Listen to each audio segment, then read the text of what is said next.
ಸಂಜೆ ತನಕ ಇದ್ದು ಸಣ್ಣ ಸೌಟಿನ ತುಂಬ ಗಂಜಿ ಕಾಣದೆ ಬಳಲಿದೇನೋ. ವ್ಯಂಜನ ಮೊದಲಾದ ನಾನಾ ರಸಗಳ ಭುಂಜಿಸುವುದು ಮತ್ತೇನೋ ನಿನ್ನ ಒಲುಮೆಯಿಂದ ನಿಖಿಳ ಜನರು ಬಂದು ಮನ್ನಿಸುವರು ಮಹಾರಾಯ. ಸಂಜೆ ತನಕ ಇದ್ದು, ಈ ಪದ್ಯ ಕೇಳಿದಾಗ ನಮಗೇನು ಅನ್ನಿಸ್ತು ಅಂದರೆ, ಸಂಜೆ ತನಕ ಉಪವಾಸ ಇದ್ದರೆ ಒಂದು ಗಂಜಿ ಕೂಡ ನನಗೆ ಗತಿ ಇರಲಿಲ್ಲ. ಆ ಕಾಲದಲ್ಲಿ ಬಡತನದಲ್ಲಿ ಬೆಂದು ನೊಂದು ಬಿಟ್ಟಿದ್ದೇನೆ. ಎಂಥ ಕಠಿಣ ಪರಿಸ್ಥಿತಿ. ಈ ಹಾಡು ಕೇಳಿದವರೆಲ್ಲರಿಗೂ ಕಣ್ಣ ನೀರು ಬರ್ತದೆ. ಯಾಕಂದರೆ ತಮ್ಮ ಬಾಲ್ಯ ನೆನಪಾಗ್ತದೆ. ಎಲ್ಲೋ 8-8 ದಿವಸಗಟ್ಟೆ ಅವಲಕ್ಕಿ ತಿಂದಿರೋದು, ಮಂದಿ ಮನೆಯಲ್ಲಿರೋದು, ಅಪಮಾನ ಎಲ್ಲ. ಅದಕ್ಕೆ ವಿಜಯದಾಸರಿಗೆ ಅಪಮಾನ ಆಗಿ ಅಲ್ಲಿ ಹೋದರು. ಪಾಪ ಮಣಿಕರ್ಣಿಕಾ ಘಾಟದಲ್ಲಿ ಬೀಳಲಿಕ್ಕೆ ಹೋದರು. ಸಾಯಬೇಕು ಅನ್ನೋಷ್ಟು ಬಡತನದಲ್ಲಿ 2 ಟೈಪ್ ಇರ್ತದೆ. ಒಂದೇನು ಇರ್ಲಪ್ಪ ಏನೋ ಬಡತನದ ಅಂತಲ್ಲ, ಅಲ್ಲ, ಸತ್ತೇ ಬಿಡಬೇಕು, ಆತ್ಮಹತ್ಯೆ ಮಾಡ್ಕೊಳ್ಬೇಕು ಅನ್ನೋಷ್ಟು ಬಡತನ ವಿಜಯದಾಸರಿಗೆ. ಆ ದಾಸರಾದಾಗ ಅವರು ಆಡಿದ್ದೆಲ್ಲವೂ ಕೂಡ ವ್ಯಾಸ ಸಾಹಿತ್ಯ ಆಯಿತು. ದಾಸ ಸಾಹಿತ್ಯ ಅದು ವ್ಯಾಸ ಸಾಹಿತ್ಯದ ಅನುಕರಣೆ ಆಯಿತು, ಅದರ ಅನುಸರಣೆ ಆಯಿತು, ಅನುವಾದವಾಯಿತೆಲ್ಲ.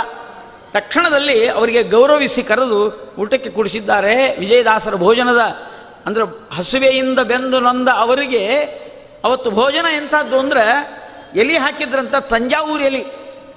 ಇವು ನಮ್ಮ ಬೆಂಗಳೂರು, ರಾಯಚೂರು, ಕರ್ನಾಟಕ ಅಲ್ಲ, ತಂಜಾವೂರು ಎಲೆ ಅಂದರೆ ಭಾರಿ ದೊಡ್ಡ ಎಲೆ ರೀ. ಆ ಎಲೆಗೆ ನೀವು ಚಿತ್ರಾವತಿ ಇಡಬೇಕಾದ್ರೆ ಎದ್ದು ಹೋಗಿ ಹಿಂಗೆ ರೌಂಡ್ ಹೊಡೆದು ಹಾಕಿ ಬರ್ಬೇಕು. ಅವು ಚಿತ್ರಾವತಿ ಇಡ್ಬೇಕಂದ್ರೆ ಇಟ್ಟು ಬಂದಾಗ ಕೊಡ್ಬೇಕು, ಕೂತಲ್ಲೇ ಚಿತ್ರಾವತಿ ಇಡ್ಲಿಕ್ಕೆ ಬರೋದೇ ಇಲ್ಲ. ಅಂಥ ತಂಜಾವೂರು ಎಲೆ ಬಡಿಸಿಬಿಟ್ಟಾರ. ಪಾಪ ಚಟ್ನಿ ಪಲ್ಯ ಎಲ್ಲ ಎಲೆ ತುಂಬ ನಾನಾ ವ್ಯಂಜನಗಳೆಲ್ಲ ಬಡಿಸಿದ್ದಾರೆ. ವಿಜಯದಾಸರು ನೋಡಿದರು. ಒಂದು ದಿವಸ ಒಂದೊಂದು ಸಂಜೆ ತನಕ ಗಂಜಿಗೆ ಗತಿ ಇಲ್ಲದೆ ಒದ್ದಾಡಿದ ನನಗೆ ಇವತ್ತು ಮರ್ಯಾದೆಯಿಂದ ಗೌರವದಿಂದ ಕೂತ್ಕೊಳ್ಬೇಕು ಅಂತೇಳಿ ಎಲ್ಲ ಬಡಿಸಿದ್ದಾರೆ. ಆಮೇಲೆ ಅಲ್ಲಿ ಒಬ್ಬರು ಆಚಾರ್ಯ ಕೂತಿದ್ರಂತ ಬಾಜುಗಲ್ಲಿ. ಅವರು ಕೇಳಿದ್ರಂತ, ವಿಜಯದಾಸರೇ ಇದೆಲ್ಲ ಹಾಕಿದ್ದಾರೆ ಖರೆ, ಆ ಚಟ್ನಿ ಪಲ್ಯ ತೊಗೊಳ್ಳೋದು ಹೆಂಗ ಅಂತ, ಅದಕ್ಕೊಂದು ಸಲಿಕೆ ಕೊಡ್ತೀವಿ ಅಳ್ಕೊಳ್ರಿ ಅಂದ್ರು. ಇಷ್ಟು ಪರಿಸ್ಥಿತಿ ಗಂಭೀರ ಆಗಿತ್ತು. ವಿಜಯದಾಸರು ಆಪೋಷಣ ಇಲ್ಲಿ ತೀರ್ಥ ಹಾಕಿದ್ದಾರೆ. ಕೃಷ್ಣಾರ್ಪಣ ಮಸ್ತು ಅಂತ ಅನ್ನುಬೇಕಾದ್ರೆ ಸ್ವಲ್ಪ ತಡೀರಿ ಅಂದ್ರಂತ. ಅವಾಗ ಮಾಡಿದ ಪದ್ಯ ಇದು. ಸಂಜೆ ತನಕ ಇದ್ದು ಸಣ್ಣ ಸೌಟಿನ ತುಂಬ ಗಂಜಿ ಕಾಣದೆ ಬಳಲಿದೇನೋ. ವ್ಯಂಜನ ಮೊದಲಾದ ನಾನಾ ರಸಗಳ ಭುಂಜಿಸುವುದು ಮತ್ತೇನೋ ನಿನ್ನ ಒಲುಮೆಯಿಂದ ನಿಖಿಳ ಜನರು ಬಂದು ಮನ್ನಿಸುವರೋ ಮಹಾರಾಯ. ಸಂಜೆ ತನಕ ಇದ್ದು ಗತಿಗಾಣದೆ ಇರುವ ವ್ಯಕ್ತಿಗೆ ಇವತ್ತು ಎಷ್ಟು ಸ್ಥಿತಿ ಇದೆ, ಎಷ್ಟು ಅದ್ಭುತವಾದಂತಹ ಭೋಜನ ಇದೆ ಅಂತ ಇದು ಹಾಡು ಕೇಳುವವರಿಗೆ ಅನ್ನಿಸ್ತದೆ ಈ ಕಥೆಯಿಂದ. ವಿಜಯದಾಸರ ಭಾವ ಅದಲ್ಲ. ಹಸಿವೆಯಾಗಿತ್ತು, ಊಟಕ್ಕೆ ಸಿಕ್ಕಿತ್ತು, ಇದು ನಮ್ಮ ನಿಮ್ಮ ವಿಚಾರ. ವಿಜಯದಾಸರ ವಿಚಾರ ಅದಲ್ಲ. ಏನಂತಾರಂದರೆ, ದೇವರ ನೈವೇದ್ಯ ಮಾಡಲಿಕ್ಕೆ ಪದಾರ್ಥಗಳು ಬೇಕು. ನಾವು ದೇವರ ನೈವೇದ್ಯ ಅಂದ್ರೆ ತದ್ಗತವಾದ ರಸಗತನಾದ ಭಗವಂತನ ಚಿಂತನೆ ಮಾಡೋದು. ಒಂದೊಂದು ಪದಾರ್ಥದಲ್ಲಿ ದೇವತೆಗಳನ್ನು ಚಿಂತನೆ ಮಾಡಬೇಕು, ಅಲ್ಲಿ ಭಗವಂತನ ರೂಪ ಚಿಂತನೆ ಮಾಡಬೇಕು. ಇದಕ್ಕೆ ನೈವೇದ್ಯ. ನೈವೇದ್ಯ ಅಂದರೆ ಆ ಪದಾರ್ಥಗಳಲ್ಲಿರುವ ಭಗವಂತನ ರೂಪ ಚಿಂತನೆ ಮಾಡೋದಕ್ಕೆ ನೈವೇದ್ಯ ಅಂತ. ಅದು ನೈವೇದ್ಯ ಮಾಡಲಿಕ್ಕೆ ಬೇಕಲ್ಲ, ಒಂದು ಕಲಸಕ್ರಿಯೆ ಆದರೂ ಬೇಕಲ್ಲ. ಅದು ಇದ್ದಿದ್ದಿಲ್ಲ. ನನ್ನ ಜೀವನದಲ್ಲಿ ದೇವರಿಗೆ ಸಮರ್ಪಣೆ ಮಾಡಲಿಕ್ಕೆ ಬಡತನ ಇಷ್ಟು ಕಷ್ಟ ಆಗಿತ್ತು ಅಂದರೆ ಒಂದು ಪದಾರ್ಥ ಇರಲಿಲ್ಲ, ಗಂಜಿ ಆದರೂ ಇರಲಿಲ್ಲ ಕೊನೆಗೆ ಅಂತ. ಸಂಜೆ ತನಕ ಇದ್ದು ಸಣ್ಣ ಸೌಟಿನ ತುಂಬ ಒಂದು ನೈವೇದ್ಯ ಮಾಡಲಿಕ್ಕೆ ಗಂಜಿ ಇರಲಿಲ್ಲ.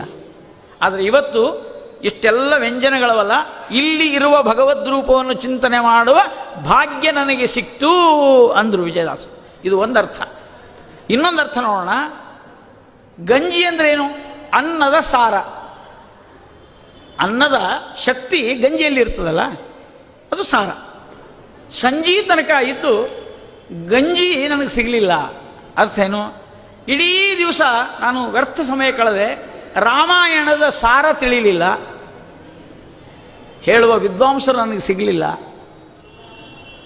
ಮಹಾಭಾರತದ ಗಂಜಿ ನನಗೆ ಸಿಗಲಿಲ್ಲ, ಇದೆಲ್ಲ ಗಂಜಿ ಬೇಕ್ರಿ ನಮಗೆ. ಕಥೆ ಮುಖ್ಯ ಅಲ್ಲ, ಅದರದ್ದು ಸಾರ ಅದು ಬೇಕು. ಮಹಾಭಾರತ, ರಾಮಾಯಣ, ವೇದ, ಉಪನಿಷತ್ತು ಇದು ಎಲ್ಲ ಅನ್ನ.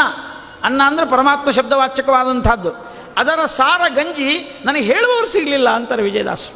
ಇದನ್ನು ಚಿಂತನೆ ಮಾಡಿರಿ. ಇವತ್ತು ಯಾರೂ ಊಟಕ್ಕೆ ಕರೀಲಿಲ್ಲ ಅಥವಾ ನಮಗೆ ಊಟದ ವ್ಯವಸ್ಥೆ ಆಗಲಿಲ್ಲ ಅಂತ ಚಿಂತೆ ಮಾಡಬೇಡ್ರಿ. ಸಾಯಂಕಾಲ ಪ್ರವಚನ ಹೇಳಲಿಕ್ಕೆ ಯಾರೂ ಸಿಗಲಿಲ್ಲಲ್ಲ, ಇದು ಗಂಜಿ ಕೊಡುವವರಿಲ್ಲಲ್ಲ, ಅದನ್ನು ಚಿಂತನೆ ಮಾಡಿರಿ. ಸಂಜೆ ತನಕ ಇದ್ದು ಸಣ್ಣ ಸೌಟಿನ ತುಂಬ ಹೇಗಿರ್ತದೆ ನೋಡ್ರಿ. ಎಲ್ಲ ಸಾರ ತಿಳ್ಕೊಳ್ಬೇಕಲ್ಲ ನಾವು. ಗಂಜಿ ಬೇಕ್ರಿ, ಮೊದಲು ಗಂಜಿ ಬೇಕು. ಈ ವೆಂಕಟೇಶ್ ಮಹಾತ್ಮೆ ಹೇಳ್ತಾ ಇದ್ದೀವಿ, ಇದು ವೆಂಕಟೇಶ್ ಮಹಾತ್ಮೆ ಕಥೆ ಎಲ್ಲರಿಗೂ ಬೇಕಂತಲ್ಲ, ಅದರೊಳಗಿನ ಗಂಜಿ ಏನದಲ್ಲ ಅದು ಕೊಡೋರು ಬೇಕು ಅಂತ. ಆ ಗಂಜಿ ಮಾಡಬೇಕಾದ್ರೆ ಆ ಒಲಿ ಮುಂದೆ ಕೂತ್ಕೊಂಡು ಅನ್ನ ಅಕ್ಕಿ ತೊಳೆದಿಟ್ಟು, ಇದು ನಮ್ಮ ಕೆಲಸ, ಇದು ಅಕ್ಕಿ ತೊಳೆದಿಟ್ಟು ಅದನ್ನು ಅನ್ನ ಮಾಡಿ ಅದು ಗಂಜಿ ಆಗೋ ತನಗೆ ಹೊತ್ತಬಾರದು. ಮತ್ತದು ಎದುರಿಗೆ ಕೂತ್ರಷ್ಟೇ ಆಗ್ತದೆ, ಇಲ್ಲಾಂದ್ರೆ ಆಗೋದಿಲ್ಲ. ಅದಕ್ಕೆ ಈ ಕುಕ್ಕರ್ ಸಿಸ್ಟಮ್ ಬಂದ್ಬಿಟ್ಟದು, ಅದು ಶಿಟಿ ಹೊಡಿತದೆ ಆಮೇಲೆ ಇಳಿಸ್ಬಿಡೋದು. ಅಲ್ಲೂ ಯಂತ್ರದ ಸಹಾಯನೇ. ಅದು ಹಾಗಾಗಬಾರ್ದು. ಅದಕ್ಕೆ ಪಾಕ ಆಗಬೇಕಾದ್ರೆ ಅಲ್ಲಿ ನಿಂದಿರ್ಬೇಕಂತ, ಅಡಿಗೆ ಮೇಲೆ ನಿಂತರೆ ಆಗ್ತದೆ, ಇಲ್ಲಾಂದ್ರೆ ಆಗೋದಿಲ್ಲ. ಇವತ್ತು ಪೇಷನ್ಸ್ ಕಳ್ಕೊಂಬಿಟ್ಟಿವಿ ರೀ ನಾವೆಲ್ಲ. ಸಾರು ಇಟ್ಟಿರ್ತೀವಿ, ಅದು ಅರ್ಧಂಬರ್ಧ ಕುದ್ದಿರ್ತದಲ್ಲ ಕೆಳಗಡೆ, ಯಾಕಂದ್ರೆ ಅದು ಸೀರಿಯಲ್ ನೋಡ್ಬೇಕಲ್ಲ, ಓಡಿ ಹೋಗ್ಬಿಡೋದು, ಅದ್ರ ಮುಂದೆ ಕೊಡ್ಬೇಕಲ್ಲ. ಅಡಿಗೆ ಆಗೋದು ಪೇಷನ್ಸ್ ಇಲ್ಲ ನಮ್ಮಲ್ಲಿ. ಈ ಅಡಿಗೆಯವ್ರ ಅಡಿಗೆ ಯಾಕೆ ರುಚಿ ಆಗ್ತದೆ ಅಂದ್ರೆ ಅದ್ರ ಮುಂದೆ ಕೂತಿರ್ತಾರೆ, ಅವ್ರೇನು ಅಲ್ಲಿ ಇಲ್ಲಿಟ್ಟು ಅಲ್ಲಿ ಹೋಗೋದಿಲ್ಲ ಅವರು. ಇದು ಎಲ್ಲ ತಿಳ್ಕೊಳ್ಬೇಕಾಗ್ತದೆ. ಈ ರೀತಿಯಾಗಿ ಅದ್ಭುತವಾದ ಆ ಭಗವಂತನ ಕಥಾಮೃತದ ರಸವನ್ನು ಕುಡಿಯುವಂತಹ ಸಂಜೆ ತನಕ ಇದ್ದು ಸಣ್ಣ ಸೌಟಿನ ತುಂಬ ಗಂಜಿ ಕಾಣದೆ ಬಳಲಿದೆನೋ. ಇವತ್ತೇನಾಗಿದೆ, ವಿಜಯದಾಸರಂತಾರೆ ವ್ಯಂಜನ ಮೊದಲಾದ ನಾನಾ ರಸಗಳು ಅಂದರೆ, ಇವತ್ತು ಒಂದು ರಾಮಾಯಣದ ಗಂಜಿ ಸಿಗಲಿಲ್ಲ ಅಂತ ಚಿಂತೆ ಮಾಡ್ತಿದ್ದೆ. ಇವತ್ತು ಜ್ಞಾನಿಗಳ ಒಂದು ಸಹವಾಸದಿಂದ ಅದನ್ನು ಹರಿದಾಸನಾದಾಗ ಅನೇಕ ಜನ ಜ್ಞಾನಿಗಳು ಬಂದರು. ಅವರು ಹೇಳುವ ಅನೇಕ ರಸಗಳನ್ನು ಈಗ ಪಾನ ಮಾಡ್ತಾ ಇದ್ದೇನೆ ಅಂತ, ಇದು ಭಾಗ್ಯ ಅಂತ.